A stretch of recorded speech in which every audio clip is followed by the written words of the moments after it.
السلام علیکم عزیز طلبہ. افسانہ منظور کو آگے بڑھاتے ہیں اور پڑھتے ہیں صفحہ 60 کے بالکل ٹاپ پہ. دیکھیے، اختر پر پھر ایک دورہ پڑا. اب کل تک ہم یہ پڑھ چکے تھے کہ اختر ایک مریض تھا جس کو بہت برے حالت میں اسپتال میں داخل کیا گیا، اور جب ہوش میں آیا تو اس کو پتہ چلا کہ اس کو دل کا مرض ہے، اور ساتھ ساتھ یہ کہ اس کا دنیا میں ویسے بھی کوئی نہیں تھا، بہت غریب آدمی تھا، تو جینے کی تو آرزو ویسے بھی نہیں تھی. لیکن پھر اسی اسپتال میں اس کو ایک بچہ ملتا ہے جس کا نام منظور ہے، اور وہ اس سے اتنے پیار سے پیش آتا ہے، اس کا اتنا حوصلہ بڑھاتا ہے کہ آہستہ آہستہ اختر نہ صرف ٹھیک ہونے لگتا ہے بلکہ اس کو محسوس یہ ہوتا ہے کہ اب اسے منظور کی خاطر بھی جینا ہے. لیکن بعد میں جب اسے پتہ چلتا ہے کہ منظور تو خود فالج کا مریض ہے اور اس کا آدھا دھڑ مفلوج ہے، تو اس پر اسے بہت زیادہ دکھ ہوتا ہے. لیکن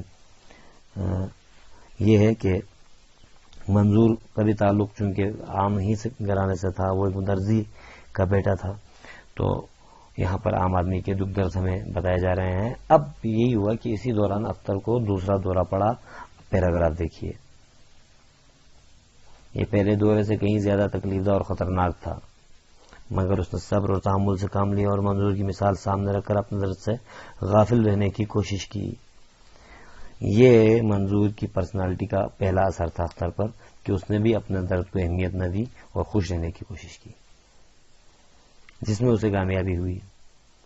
ڈاکٹروں کو اس مرتبہ 100% یقین تھا کہ دنیا کی طاقت نہیں، کوئی طاقت اسے نہیں بچا سکتی، مگر معجزہ رونما ہوا اور رات کی ڈیوٹی پر معین نرس نے صبح سویرے اسے دوسرے نرسوں کے سپرد کیا.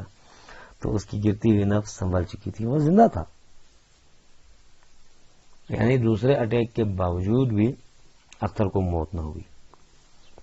موت سے کشتی لڑتے لڑتے نڈال ہو کر جب وہ سونے لگا تو اس نے نیم مندی ہوئی آنکھوں سے منظور کی طرف دیکھا جو محو خواب تھا. کیا خوبصورت جملہ ہے. اس جملے کو سمجھنے کی ضرورت ہے عزیزان کہ اختر جس کو دوسرا اٹیک آیا ہے اور جو تکلیف کی بالکل انتہا پہ ہے اور موت سے لڑ لڑ کے اس قدر نڈال ہو چکا ہے کہ اب سونا چاہتا ہے، اور نیم مندی ہوئی یعنی کہ آنکھیں آدھی بند ہوئی ہوئی آنکھوں سے بھی جب وہ سونے کی تیاری کر رہا تھا تو اس وقت بھی اس نے ادھ کھلے آنکھوں سے جس کی طرف دیکھا وہ منظور ہے. کیوں؟ کیونکہ یہ بچہ اس کی زندگی کی موٹیویشن ہے. اس کا چہرہ دمک رہا تھا، چمک رہا تھا. اختر نے اپنے کمزور اور نحیف دل میں اس کی پیشانی کو چوما.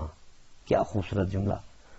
اختر نے اپنے کمزور اور نحیف، اپنے کمزور دل کے اندر، کیونکہ دل تو ویسے بھی آلریڈی اس کا بیمار ہے، دل ہی دل میں اس نے منظور کو دیکھا اور منظور کی پیشانی کو چوما اور سو گیا. جب اٹھا تو منظور چہک رہا تھا. اس کے متعلق ایک نرس سے کہہ رہا تھا، آپا اختر بھائی جان کو جگاؤ، دوا کا وقت ہو گیا ہے.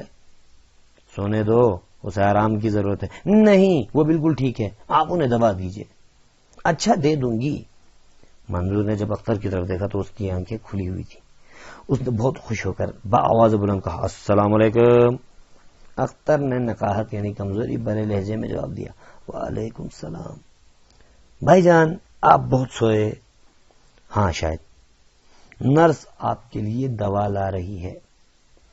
اختر نے محسوس کیا کہ منظور کی باتیں اس کے نحیف دل کو تقویت پہنچا رہی ہیں.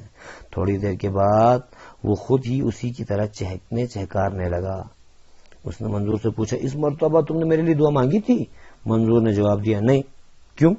میں روز روز دعائیں نہیں مانگا کرتا، ایک دفعہ مانگ لی کافی تھی. مجھے معلوم تھا آپ ٹھیک ہو جائیں گے. اس کے لہجے میں یقین تھا. اختر نے اسے ذرا سا چھیڑنے کے لیے کہا، تم دوسروں سے کہتے رہتے ہو کہ ٹھیک ہو جاؤ گے، خود کیوں ٹھیک ہو کر گھر چلے جاتے؟ یہاں پر میں روکوں گا اور پہلے ہم ذرا اس گفتگو کو دیکھیں گے کہ دوسری مرتبہ بھی ہارٹ اٹیک ہونے کے بعد اس بار اختر کی حالت بہت جلدی سنبھل گئی. اختر نے خود بھی اپنے آپ کو ٹھیک کرنے میں کردار ادا کیا، خود بھی چہکنے لگا. آخر ایسا کیوں ہے؟ یہ سب اس بچے کے رویے کی وجہ سے ہے. یہ ایک زندگی میں ہر انسان کے لیے موٹیویشن ہے کہ مریض دواؤں سے کم اپنے قوت ارادی سے زیادہ ٹھیک ہوتا ہے. اور یہ صرف مرض کے لیے نہیں ہے عزیزان، یہ زندگی کے ہر شعبے میں ہے کہ اگر آپ اپنے موٹیویٹر خود ہیں تو پھر دنیا کی کوئی طاقت آپ کو ہرا نہیں سکتی. انسان تب تک شکست نہیں کھاتا جب تک وہ خود شکست تسلیم نہ کر لے. جب تک انسان ہمت نہیں ہارتا اسے شکست نہیں ہو سکتی. بے شک ہزاروں کا نقصان ہو رہا ہو، لیکن اگر وہ اس چیز کو اندر سے محسوس نہیں کرتا کہ یہ کوئی نقصان ہے تو پھر واقعی یہ کوئی نقصان نہیں. لہذا یہاں پر بھی ایسی ہی صورتحال ہے. یہی وجہ تھی کہ اس بار جب بھی اختر نے اپنے آپ کو حوصلہ دینے کے لیے منظور ہی کا سہارا لیتے ہوئے منظور سے پوچھا کہ کیا تم نے میرے لیے دعا کی تھی، تو منظور کا ایقان، منظور کا یقین دیکھیے کس کا پختہ عقیدے کے ساتھ. اس نے کہا کہ نہیں، میں دوبارہ کیوں دعا مانگوں، ایک دفعہ مانگی ہے بس، اللہ سن لے گا، کافی ہے. اور اس بار منظور نے کو اختر نے خود بھی چھیڑنے کے لیے کہا کہ اپنے لیے تو کیوں دعا نہیں مانگتے. منظور نے تھوڑی دیر سوچا. پیراگراف دیکھیے. میں بھی ٹھیک ہو جاؤں گا. بڑے ڈاکٹر جی کہتے ہیں کہ تم 1 مہینے تک چلنے پھرنے لگو گے. دیکھیں نا، اب میں نیچے اوپر کھسک سکتا ہوں. کھسکنا ہلکی سی حرکت کرنا، جنبش کرنا. اس نے کمبل میں اوپر نیچے کھسکنے کی ناکام کوشش کی. کیا خوبصورت جملہ، یعنی کہ وہ غریب اتنا بھی نہیں کر سکتا تھا. اختر نے فوراً کہا واہ منظور میاں واہ، 1 مہینہ کیا ہے، یوں گزر جائے گا. منظور نے چٹکی بجائی اور خوش ہو کر ہنسنے لگا. 1 مہینے سے زیادہ عرصہ گزر گیا. اس دوران اختر پر دل کے 2-3 دورے پڑے جو زیادہ شدید نہیں تھے. اب اس کی حالت بہتر تھی. نقاہت یعنی کمزوری دور ہو رہی تھی. اعصاب میں پہلا تناؤ بھی نہیں تھا، یعنی کہ اس دفعہ اس کو ٹینشن کم تھی. دل کی رفتار ٹھیک تھی. ڈاکٹروں کا خیال تھا کہ اب وہ خطرے سے باہر ہے، لیکن ان کا تعجب بدستور قائم تھا کہ وہ بچ کیسے گیا. اختر دل ہی دل میں ہنستا تھا. اسے معلوم تھا کہ اسے بچانے والا کون ہے. وہ کوئی انجیکشن نہیں تھا، کوئی دوائی ایسی نہیں تھی.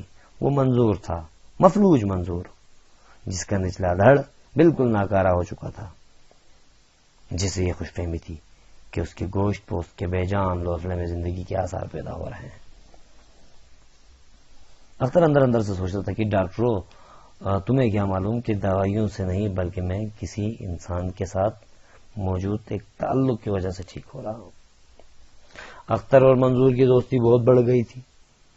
منظور کی ذات اس کے نظروں میں مسیحا کا درجہ رکھتی تھی کہ اس نے اس کو دوبارہ زندگی عطا کی تھی اور اس کے دل و دماغ سے وہ تمام کالے بادل مٹا دیے تھے جن کے سائے میں وہ اتنی دیر تک گھٹی گھٹی زندگی بسر کرتا رہا تھا.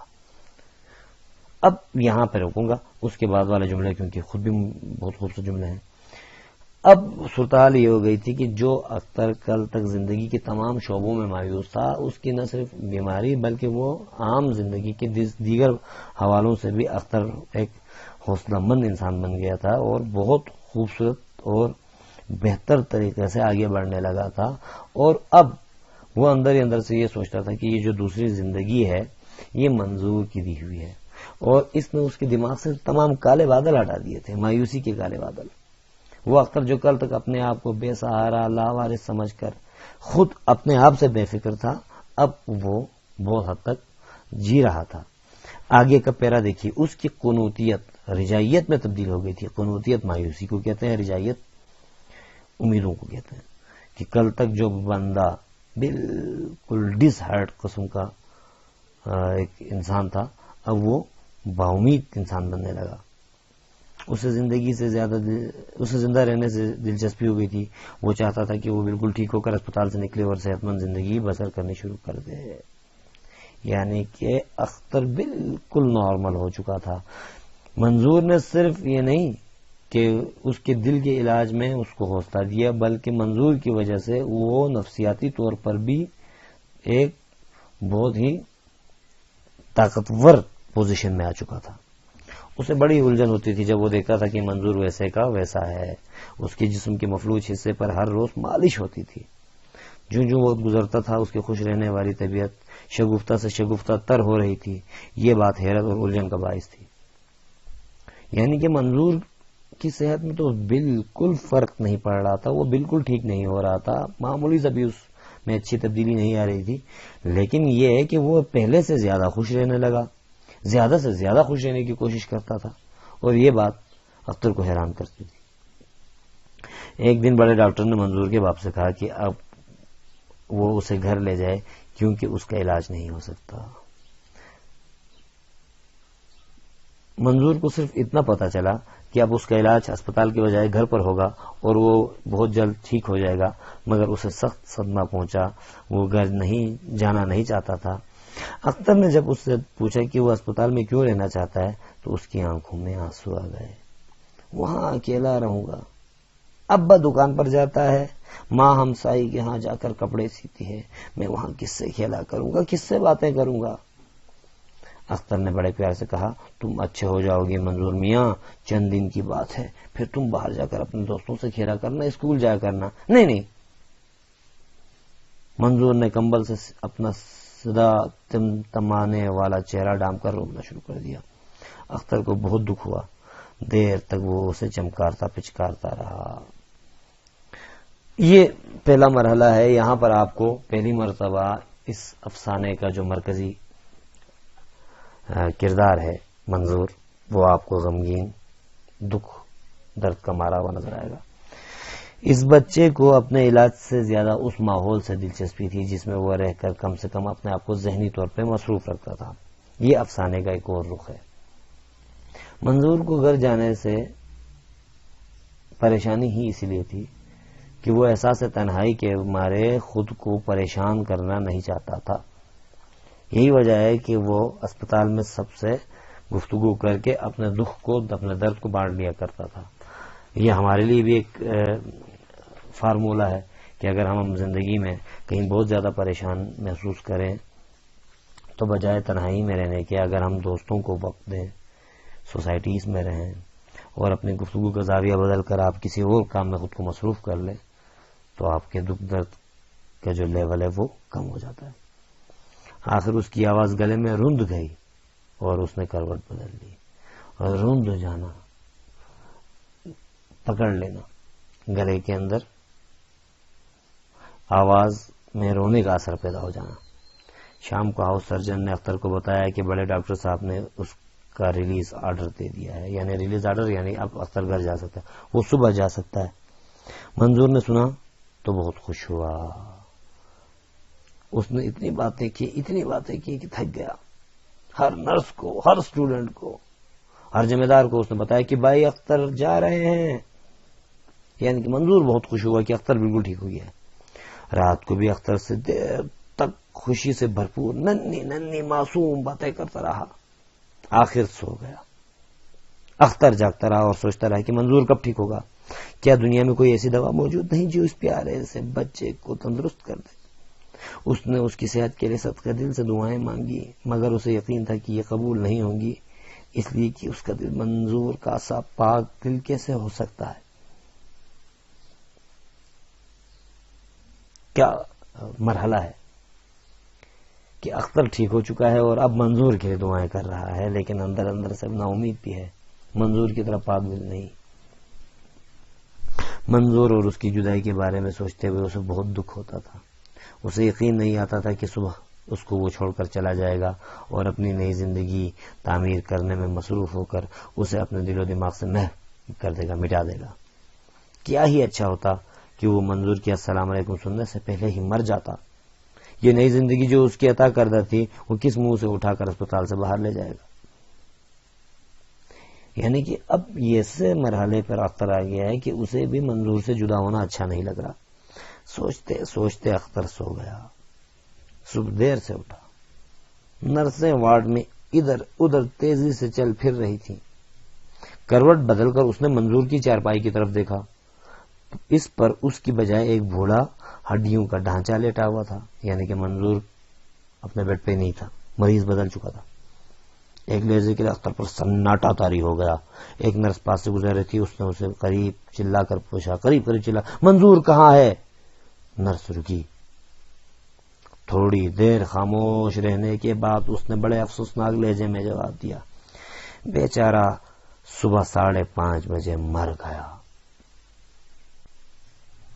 یہ سن کر اختر کو اس قدر صدمہ پہنچا کہ اس کا دل بیٹھنے لگا۔ اس نے سمجھا کہ یہ آخری دورہ ہے، مگر اس کا خیال غلط ثابت ہوا۔ وہ ٹھیک ٹھاک تھا، تھوڑی دیر ہی کے بعد اسے اسپتال سے رخصت ہونا تھا۔ وہ اختر کہ جس کا دل اتنا کمزور تھا کہ ذرا ذرا سی بات پر اسے اٹیک آتا اور وہ بالکل مرنے کے قریب پہنچتا، اسی اختر کو اتنے بڑے صدمے کے بعد بھی موت نہ آئی، اور اس کی وجہ یہ تھی کہ منظور نے اسے اتنا مضبوط کر دیا تھا کہ اب اختر پر تو موت کا اثر نہیں ہوا، لیکن دوسری جانب وہی بچہ جو زندگی کی تعلیم دیتا رہتا تھا اسے، وہ بچہ اب اس دنیا میں نہیں رہا، وہ گزر چکا تھا۔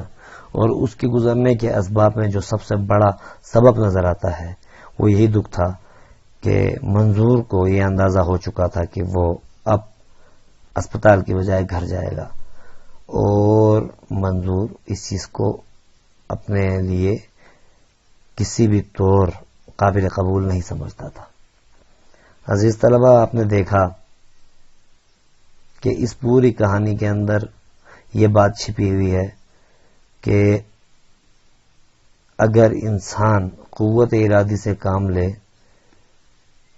تو بہت ہی اہم کردار ادا کر سکتا ہے دوسروں کی زندگی کے لیے بھی۔ منظور وہ کہ جو خود اختر سے پہلے مر گیا، جس کی اپنی زندگی انتہائی برے حالات سے دوچار تھی، اس نے صرف اپنی باتوں سے حوصلہ بڑھا کر اختر کو بالکل ٹھیک کر دیا تھا۔ لہذا اس کہانی سے ہم یہ نتیجہ اخذ کر سکتے ہیں کہ ہمیں بھی کوشش کرنی چاہیے کہ اپنی زندگی کے اندر ہمیشہ مثبت چیزوں کو دیکھیں، دکھ درد کے اندر سے بھی اچھائی کے پہلوؤں کو اجاگر کریں۔ جتنی آپ اچھی چیزوں کو اجاگر کرنے کی کوشش کریں گے اتنی ہی زندگی میں مثبت تبدیلیاں آئیں گی۔ انشاءاللہ اگلی کلاس میں پھر بات ہوتی ہے، تب تک کے لیے اجازت، اللہ حافظ۔